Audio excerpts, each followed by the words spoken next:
Hello, everyone, and welcome back to Contractor Evolution. This is Benji, and my guest on the show today is Tom Reber, host of the Contractor Fight Podcast. You may have heard of him. He's a well-known guy in our space. Tom runs a program not unlike our beloved Breakthrough Academy. You could even make the case that he's a competitor of ours, but given how much we tell our own contractors to collaborate with competition and raise the entire industry, I figure we ought to practice what we preach. So we are. Tom is just a great guy with a message that I think you all should hear loud and clear. And today's conversation in particular is about a couple things. Why the role trades and construction plays in Western society is heavily underappreciated and what to do about that. How we overestimate how much we can accomplish in a year, but underestimate what's possible in a decade.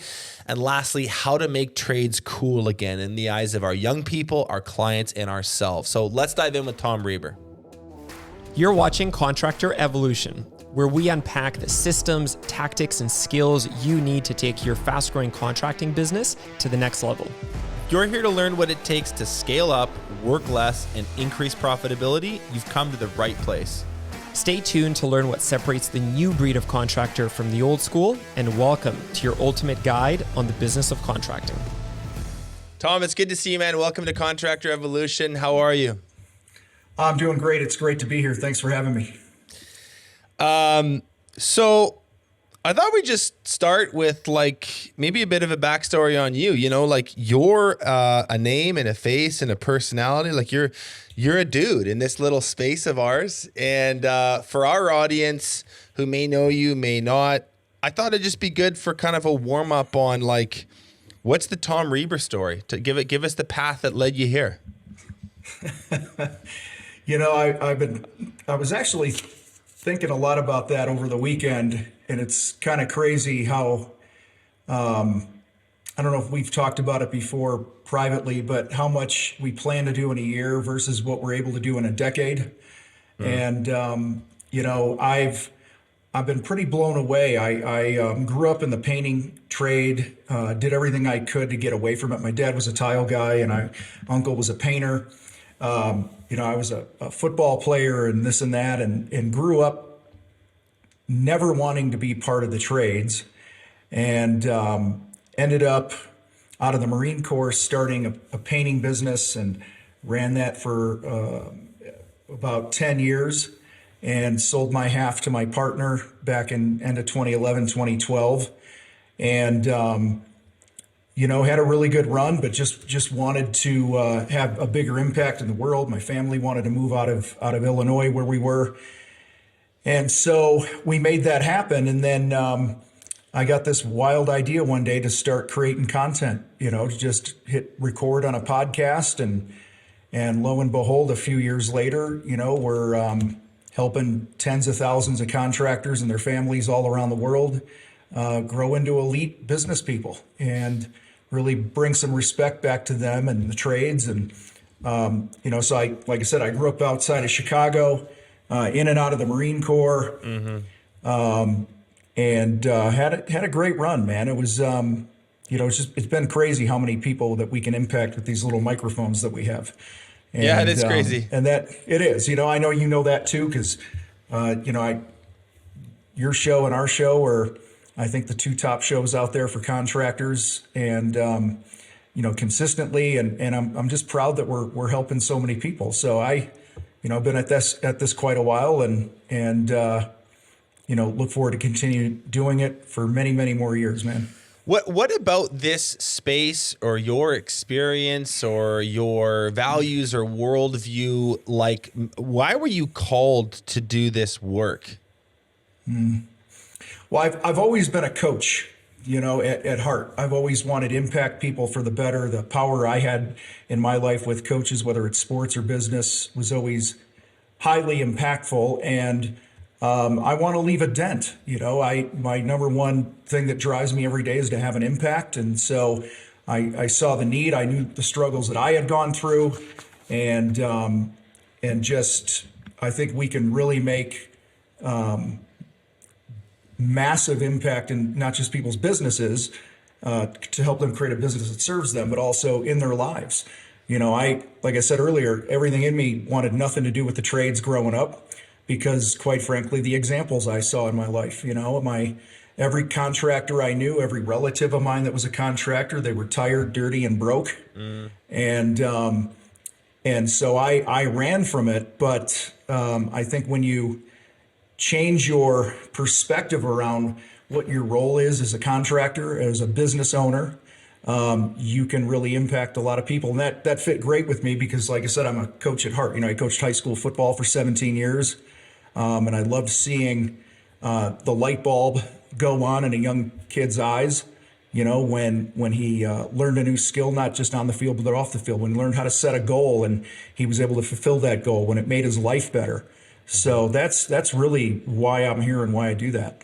You mentioned something a second ago, which just caught my ear. Like, I want to bring respect back to the trades. And I really feel that as well. Do you think that the role that blue collar businesses, construction, painting, landscaping, roofing, various home services, electricians, plumbers, like all like this, the list goes on. Do you think the role that we play in society is underappreciated? Massively. I think take us away for a day or two, and I think you'll feel a massive impact in society when the blue collar guys and girls get out of there for a couple days. And so, I bringing respect goes all the way back to when I worked for my uncle. He's a painting contractor, and one of his clients who had been a 20-year client, it was a builder. They were building their own. He did all their work, and they were building their own mansion. And my uncle, his name is Roy, and this woman that had known him for 20 years needed to ask him a question, and she literally shouted across the room, "Painter, oh, painter, come over here." And it just treated him like he was less than, and that always stuck with me. And I think that contributed why I wanted to get out of the trades. As long as I can remember, I'm 53. People have been telling young people like me when I was growing up that the trades are just a good fallback option. It's good to know a trade and have something in case something better doesn't work out. And so I've really been on a mission to help, men and women look in the mirror and be proud of who they are and what they're building and how they're showing up each day. Because, you're not going to get the respect of the outside world and change that message to the outside world without first respecting yourself. And for many years, I didn't respect myself when I was in the trades. Where do you think that comes from, that messaging around this, where, you just said it, you're taught it's a good fallback option. There's this weird sort of idea that this is something that you do if you weren't smart enough or good enough to get into something better or create a more white collar opportunity for yourself. So that's the narrative, let's say, that's been built around this and sort of peddled for a couple decades in my experience. Because you're 53, I just turned 30. So that's at least 23 years where that's been said, because I got it and you got it. So it's been around for a while. But the thing is, man, it's fucking bullshit. Most of the most successful people that I know, and maybe this is my bubble, and I get that this is anecdotal and just my experience. Like, some of the most successful people that I know are from very, very blue collar backgrounds, blue collar families. They've worked their way from a laborer to a skilled trade to a project manager to a something else to a something else. Now they own their own business and have been wildly, wildly successful. And more importantly, they're having a ton of fun doing it. So, so back to my question, where does this sort of like nonsense narrative come from in the first place? Do you have thoughts on that? Yeah, I think there's potentially multiple reasons. I think one of the first reasons that I think colleges did a phenomenal job of marketing, that you can't be successful in life if if you don't have a college degree and you don't have a white collar job. And traditionally, tradespeople are working in the homes of other white collar people. And so, I think that's just one of those hierarchical things that, hey, they're the haves and we're the have-nots and we're here to serve them. So I think, the college industry, I think the messaging in schools has a lot to do with it. Not once did a guidance counselor ever talk to me about the trades. It was always college. What are you going to do to get into school? And then I think on the trade side, I think contractor business owners don't do a very good job of building the type of company that is built on a strong brand that shows that you can have a future in this, that you could work up that ladder that you just shared a minute ago. It's everybody I knew was going to work construction in the summers or something to make money for college or whatever. But I can't think of one person I knew that was really what they wanted to do. And had a real success plan in place. Growing up, I never saw like a career path in that. So I think, that's a massive responsibility of the home improvement industry, contracting industry as a whole, is to build the type of company that you don't first see yourself, like if you're a carpenter and you start a business, the day you start your business, you don't get to be a carpenter anymore. You're a business owner. And there's different requirements to do that. And if you want to be a 1-2-man company, 5-man company and chip away and work at the field and that makes you happy, then so be it. But you got to tell yourself the truth. If you really want to build a company that has a future, then you have to show up like a true business owner, embrace the roles and responsibilities that come with that. And one of those things is, building an amazing culture and career path for people and making it cool to come into the trades. So you touched on a couple of things. The school system has done a great job marketing themselves and poo-pooing our little world over here. I'd make a couple other things I'd add to that would be, I think it's not being talked about enough in the family unit, like at home, and it should be. You could make the case that technology, specifically social media platforms, have maybe veered the attention of young people away from this and into other things. So the list goes on. I'm curious. The other thing you mentioned is on the side of the business owner, they've maybe not done such a great job fixing this for themselves. You have a broad perspective with how many businesses you work with. What are some of the main gaps that you see entrepreneurs having when it comes to first, like building the opportunity, but I think more importantly, like communicating the opportunity to that talent market, to young people, so that this isn't such an issue for them? Are there some dots they're not connecting, some skills they don't have, some knowledge gaps that you see that make this particularly challenging? Yeah, well, the contractor fight is the fight between our ears, and I think everything starts with that. Just how you see yourself. Do I know who I am? Do I know what success looks like to me? One of the biggest things I see people struggle with is they don't get clarity around who they are and what they really want. And I think that's where a lot of this starts. But, tactically speaking, those skills you're talking about, and this, I guess, comes back to your identity as or your role as a business owner. Your number one job is to build your brand and market and sell stuff. And we can put in things like, guide the vision of the company and those types of things and leadership, which is all there. But I think a lot of people still see themselves as a tradesperson, and they're not playing the long game with what it's going to take to truly build a company that's going to be attractive to recruit people into it. Mm-hmm. Mm-hmm. This whole idea of make trades cool again came up a ton at this. So I was just at our winter summit last week. We were in Cancun, actually outside of Cancun, we were in Tulum. We had almost 400 people at this amazing event. All entrepreneurs in trades and construction got together. We did a day of strategic planning, had some keynote speakers, some breakouts, just a really, really fun few days. Good mix of business and relaxing time. But this idea you just brought up kind of floated around the conference in conversation after conversation. A few of the speakers brought it up. It's like, how do we make trades cool again? And I wondered if we could maybe just like explore that idea together. Like, what are some of the things that you're talking to your group, your membership about when it comes to this exact idea? Because we do need to right this ship. Like, the buildings need to be built, lawns need to be mowed, things need to be maintained. We, like you said, like try doing anything. Take us away for a few days and see what happens. Like we do need to sort of like,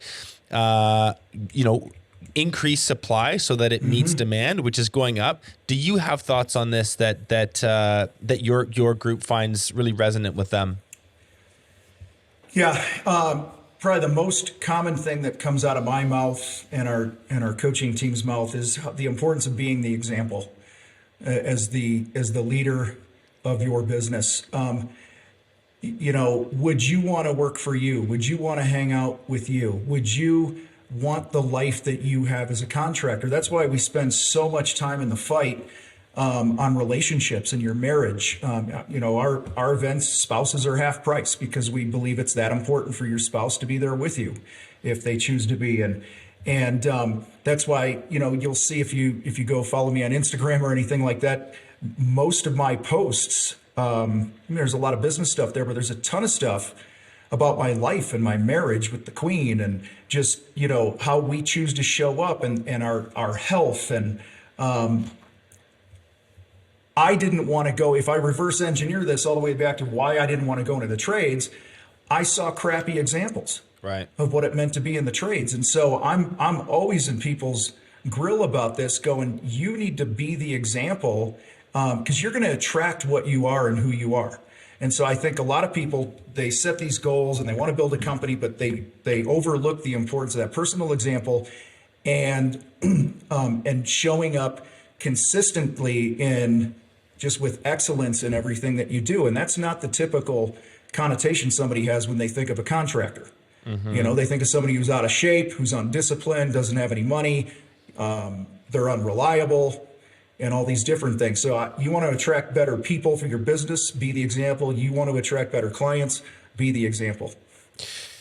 I think that example thing is really powerful. So what you just said, is changing very, very quickly. I don't think that notion in the mind's eye of society is lasting very long.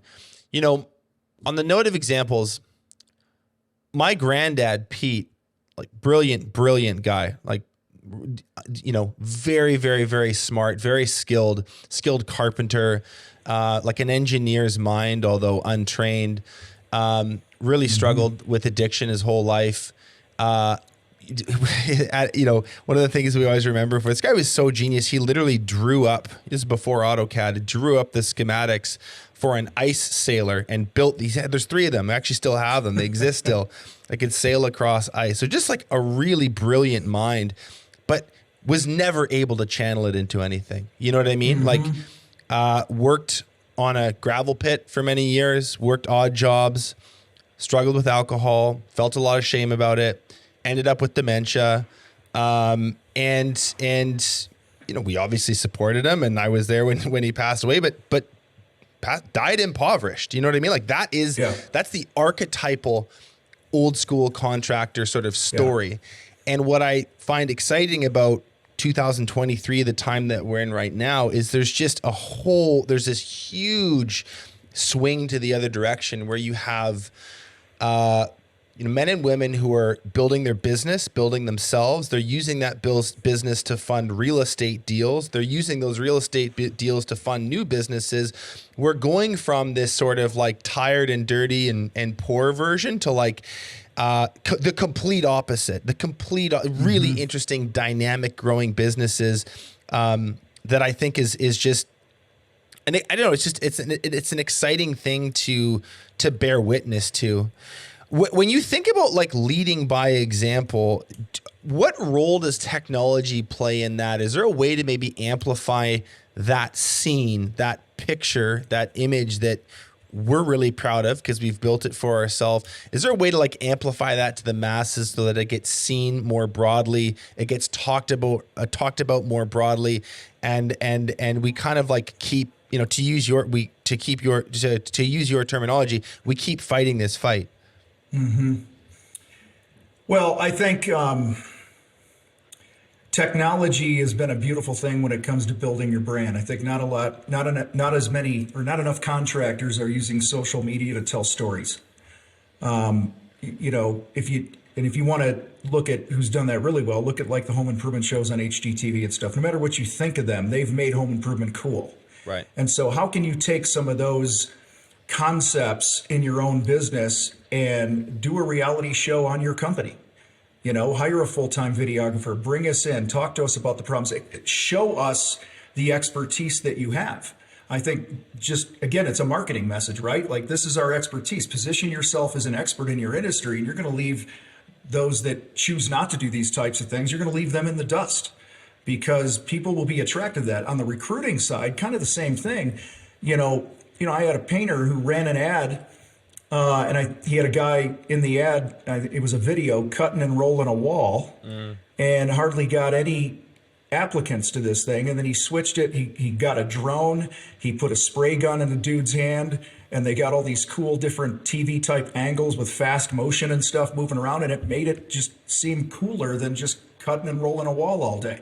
So I think technology is beautiful when it comes to being able to tell better stories about our business. I mean, if you're listening to this right now and I don't know how many projects you've got under your belt, but it's probably hundreds, if not thousands for many of your listeners.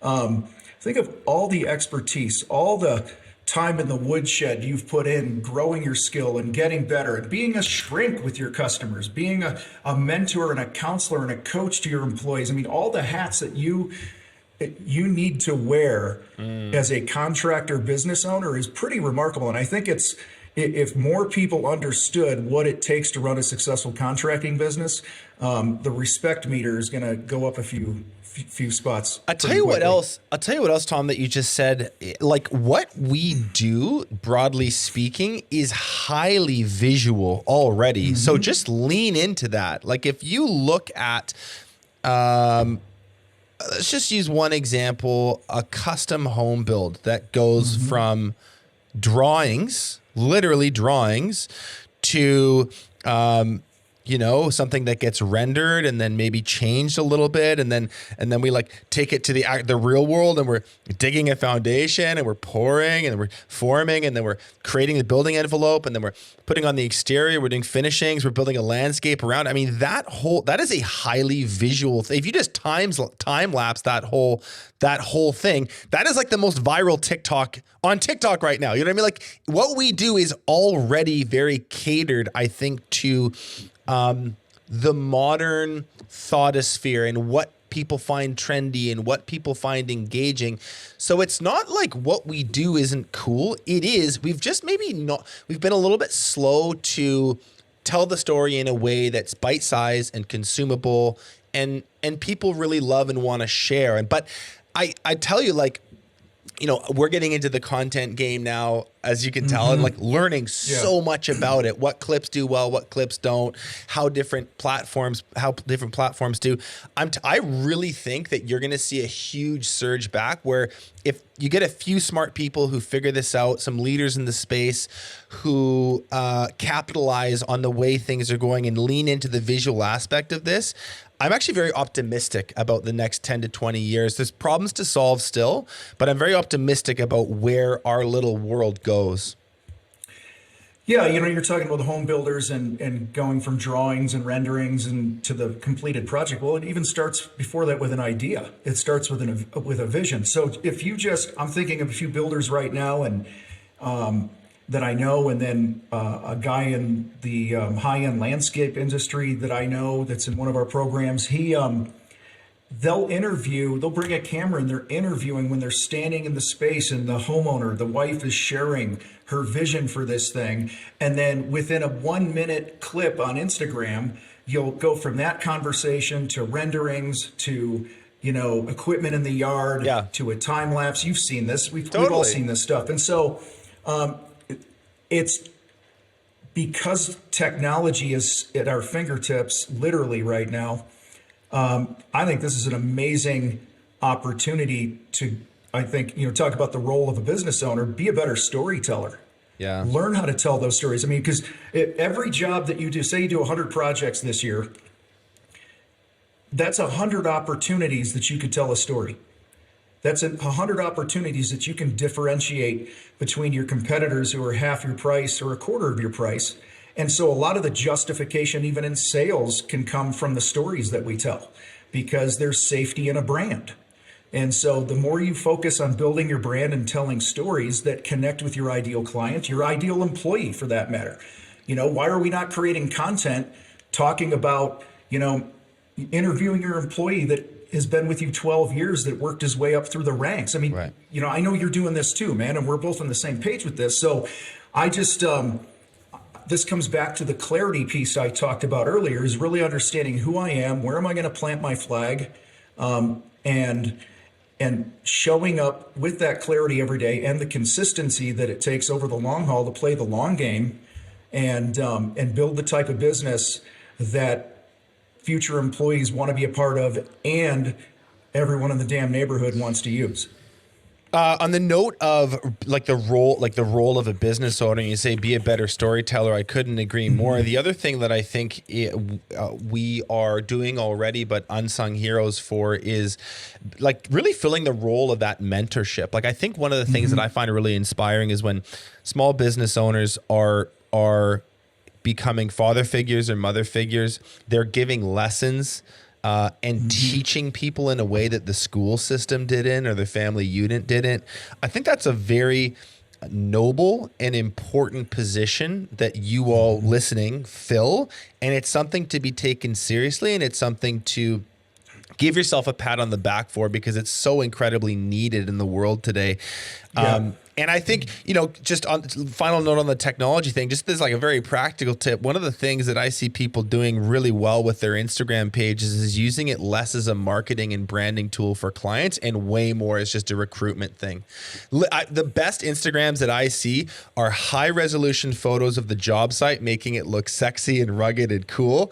It's celebratory posts about employees who have finished their apprenticeships or hit certain milestones, and the entire thing is just a highlight reel of how cool the company is in terms of the work it performs and the team that it's built.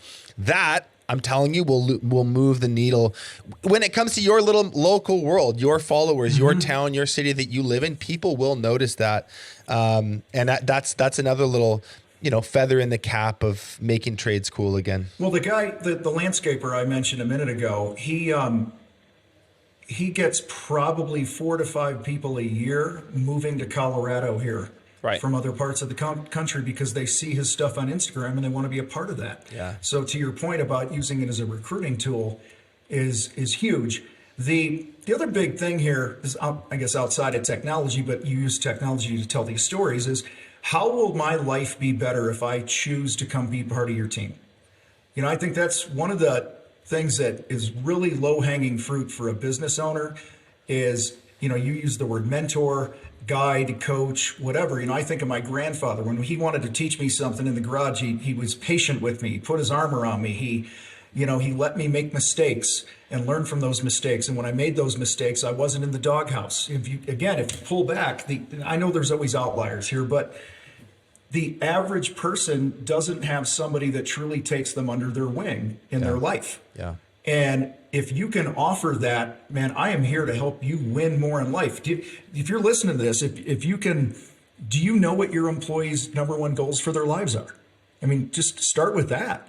We would have Vision Day in one of my other companies many years ago, where we would sit down our employees and go, what do you want to accomplish in your life this year? We had one employee who wanted to take his wife to this high-end bed and breakfast outside of Chicago, where our company was at the time. And she'd always wanted to go there, and he could never afford to do it. And he was with our company a couple of years, and we sat down for one of these conversations with him, and he shared it with us, and we reverse engineered a plan for him. He was a crew leader. We reverse engineered a plan to make that happen in that calendar year, and he actually accomplished it in less than 90 days. Yeah. Because we walked with him, we mentored him, and I think the longer I do this, run businesses and coach people, it comes down to truly being a people expert, a communication expert. There's the math of business, that's the easy stuff, but are you really, just like you want to write an ad or market to get your ideal employee to see something, go, hey, that's me, like they're opting into it, right? Yeah. That's what you want. That's what you want your employees too. Don't just run an ad with a job description in it. Right. One of our clients, they do these big, massive $500,000 water features. and they needed some people that had really good experience in heavy equipment to join their team. They were scaling their business, and they ran an ad, and I want to say the headline was something like equipment operators, tired of your best work being buried. Okay? Mm-hmm. Because, everybody wants, so talking about being a people expert, there's a few fears that are universal. One of those fears that people have is they're going to be insignificant. Right. And so that creates a need in us as a leader to create significance and importance in the work that they do. And when you understand what's important to somebody, right? The platinum rule, treat others the way they want to be treated. I want to help. Did I make that guy's life better by him being able to take his wife to the bed and breakfast? Yes. This heavy equipment operator, is his life better now because he could drive around the town and see, like, all these years on a machine, he gets to build this beautiful stuff that makes people happy and brings joy to their life and things like that. So he feels a sense of significance. Mm-hmm. Why would he ever leave that company? Mm-hmm. Mm-hmm. It's a simple question, right? And it's this: what's in it for them? Mm-hmm. What's in it for them? All 100%. Too often, we're kind of a little focused, a little myopic, a little tunnel visioned on what we need and what we want because we have a role to fill and a job to do.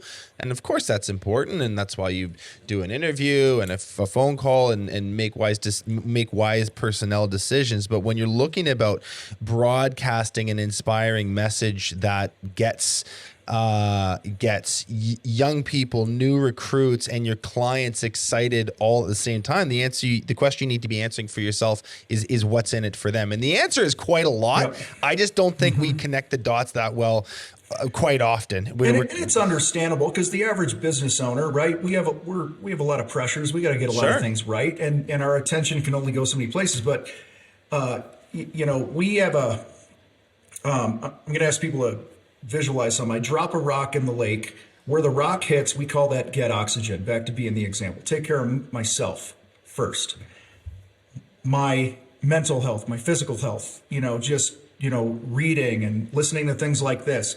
All right. So that I can hit the pavement every day when my feet hit the ground and I leave my home or whatever. I've done what I need to do to get oxygen for me. Well, then the next ring where that splash happens, we call your people. And in our world, it starts with your spouse, if you have one, your significant other, your kids, and your team. Okay. And then it comes to building your empire. And so we treat everything, success, we say, is an inside out game. And, on this people thing real quick, probably about 30 years ago now, 25, 30 years ago, I think it was Harvard did some study, and I believe it was called the service profit chain.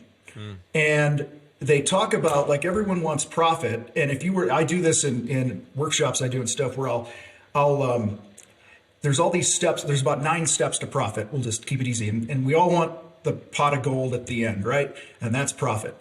If you poll a contracting group and you say, if you're not profitable, what do you need to do? Well, many of them will go, you got to do better work, right? Or they'll go, you got to satisfy your customers and have loyal customers. And those things are incredibly important. But actually, it starts with strong leadership, intentional culture, then employee satisfaction. And employee satisfaction doesn't mean you're kissing their butt. It means you're creating the type of environment where they can win if they choose to. Okay. And employee satisfaction looks like the guy with the bed and breakfast story that I told about. Employee satisfaction looks like significance. And so, again, success is an inside out game, because the more that time and intentional leadership and love and care that you put into your people, I guarantee you that's going to trickle down to your customer base, and building your brand and your reputation. And happy, fulfilled employees we know are going to do better work, which in turn satisfies our customers and creates loyal customers, which gets us to profit, where it's recurring profit over and over. Yeah. So anyone right now that's like lacking in the profit department, I would just check yourself and just say, hey, how am I showing up? Being the leader I need to be, creating the culture I need to be, and what my people need of me in order for them to, back to what we said before, what's in it for them. You've got a new book coming out. What is it? Why'd you write it? Yeah, it's called Win the Moments. And it'd been rolling around in my head for a few years because, you hop on social, you see all these memes and everybody wakes up, especially at the beginning of the year when they're setting goals and resolutions. They're like, seize the day, win the day, all those types of things. And I'm like, well, how do you win the day? And back to my football coaching days. Well, how do you win a football game? You move the chains, right? You win just football geek talk here. You win on first down, right? You don't have a negative play on first down. You don't want to ever be in a second and long. And that creates momentum. And so what does moving the chains look like? To me, it's you can't win the day if you don't win the moments throughout the day. And I've done a little bit of research and study on some of these psychology journals and things like that about how many decisions people need to make in a day that are of significance. And the consensus is that somewhere around 70 a day, 70 decisions, so if you want to get in shape, you're going to set the macro goal of losing 50 pounds this year, but the micro decisions you face every day are going to get you closer or farther away from losing the 50 pounds. And so, what are you doing in those macro moments, those macro decisions throughout the day? And first of all, you got to be aware that those exist. Right? If we set a sales goal right now, I want to grow my business by $1 million this year, and that's all I ever do with it, and I'm not aware of what those moments require of me throughout the day, I'm going to have a much harder time hitting those goals. And so we dig into what it really means to win the moments, how you'll be faced with field conditions that change. You might, we're all, if you're playing a football game and it rains for 3 weeks before the game and you're playing in 7 inches of mud, those are different field conditions, but it doesn't opt you out and allow you to tap out of the goal that you have. Right. You just have to find a way to win, adjust to those circumstances. Back in the recession of the Great Recession, I guess we call it, lead flow was cut in half for a while. It was pretty tough. Revenue was way down. Well, the goal was still the same. We still wanted to grow a business, keep our team together, and you have to adjust what's required of me in those moments of decision to keep the team together, to be the leader I need to be. How can I market my business? One of the things I learned then was this is where my whole content journey has come from, is I learned really the power of content and inbound marketing when I didn't have a lot of money to spend on marketing and things like that. And I had a phone, I had a computer, I could write a blog or an article. I can, over the years, video became a big thing. There's always a way to win. And so Win the Moments was really, it's not even a trade specific book. It's more or less, we all have this future version of ourselves that we want to fulfill, that we want to achieve. And let's be aware of the moments. Let's learn what it means to stack those small, insignificant moments throughout the day in our favor. Back to the school thing a little. I was never really taught how to set goals. I wasn't taught about how to win the fight between my ear in those moments where, you feel yourself going off the rails. And so the heart of it is that's pretty much why I'm writing the book, or I wrote the book. Yeah. Yeah. It's my experience is that writing the goals and picking the number and getting excited is really the easy part. I hate to tell people. Yeah. What's hard is to use your terminology, the moment to moment awareness of just what I'm doing right now matters. Oh, there's a decision here. Do we go right or left? I need to be awake and alert and cognizant enough to do that. Pretty much 7 days a week. We get these little moments of respite and rest here and there. But I think that the moment, that is the right size piece of time to look at. And I think that is what separates the high performers from the all talk but no walk crowd. It's just your ability to go second to second every day and do the right thing. Not every time, but hopefully a high percentage of the time. Yep, absolutely. So I got a question I want to ask you right now. You mentioned, this theme has kind of been threaded throughout. What we do is not easy. It's noble and it's important and it's cool and it's getting cooler, but it's not easy. And there are chapters of this journey, seasons even, sometimes they're years long, where it's just hell. And I guarantee you there's someone listening right now who's having like the worst possible week. A client has backed out and they don't have the job to fill up the production schedule. A key person just quit. The family life is chaotic. I guarantee you there's someone in that situation right now. What is your kind of go-to advice for entrepreneurs when they're in those zones, those really, really challenging periods? Well, this is what I mean by how the field conditions change. Our conditions change, right? Maybe you're getting divorced. Maybe your top guy left. Maybe, you just had a big project that was going to be on the books for 8 or 9 weeks. It just disappeared. Don't get caught up in what happened. Get caught up in what do I personally have control over right now? What is required of me in this moment? Doesn't mean you can't be sad. Doesn't mean that doesn't bother you. Some things keep you up at night. But this also goes back, Benji, to why it's important to get oxygen every day, right? Your business is only going to be as strong as you are. So I encourage people to start with you, make sure I'm strong, make sure I'm taking care of that circle like I talked about. Take care of my people, because you can always start a new business. You can always get a freaking job. There's a lot of different things that you can do in your life to earn a living. But you're not going to get a do-over raising your kids. You're not going to get a do-over with your body when you're 65 years old and you've been treating it like crap. And so take care of you first. That's number one. Get your eyes on, like I said, what is required of me? Who do I need to become in this moment right now? And the question I ask myself is, what will my future self be most proud of right now? In me. Okay.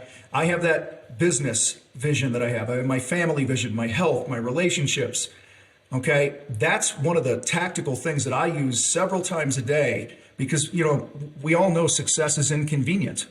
Success doesn't give a shit how you feel. I have an employee in our company, one of our companies now, who's going through a lot of family stuff. And I'm like, dude, I care about you. I care how this is affecting you. I know it's hard. I've been through this too. However, you made a commitment to success, and success doesn't give a shit how you feel. I care how you feel, but success doesn't. And it just takes what it takes. One of my coaches is the mental toughness coach for Alabama football, a guy named Ben Newman. And, he spends a ton of time with Nick Saban, a pretty good football coach, pretty good leader. And Saban was quoted many years ago saying, these kids come in and they think they have options, but there's really no options, because success takes what it takes.